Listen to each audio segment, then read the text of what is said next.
Hey there, everybody, and Go with the Flow blog land. Today, I want to talk about a little bit of a sensitive subject. It's miscommunication. You know, in healthcare, this occurs for a lot of different reasons, and I think a main one is the prevailing corporate social hierarchy.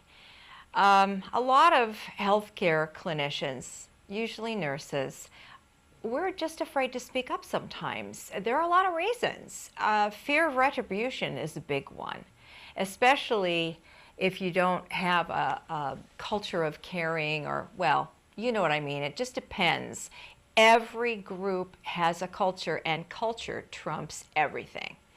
Well, you might just brush it off as a lame excuse and say the solution is just train everybody in assertive communication techniques. But you know what? We already did that back in the 80s and the 90s. If you're old enough to have lived through it, question, do you notice a change? Yeah, I didn't think so. Because if it worked, we wouldn't still be talking about it.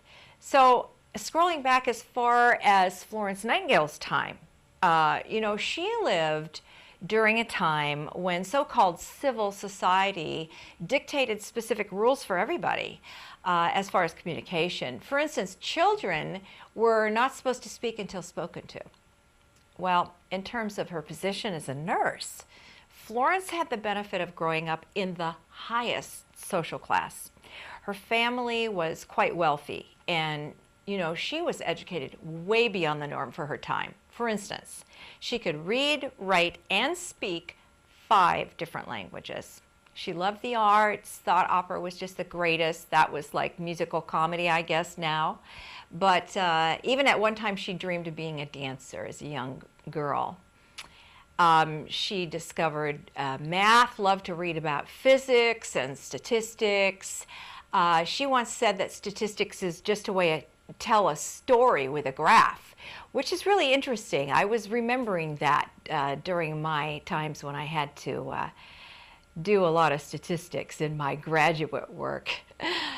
She had also an opportunity to travel in several countries as a young person. That's way long time before she went off to the Crimea. And so to say she's well-rounded is an understatement.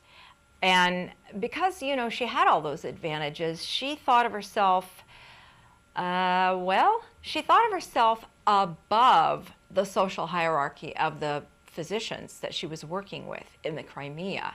However, she also respected the fact that she had taken a position in the Army, and she knew the physicians had the last word on patient treatment, so she conducted herself accordingly. She was respectful, she was kind, but she certainly let her opinions be known in no uncertain terms. She did not back down, ever.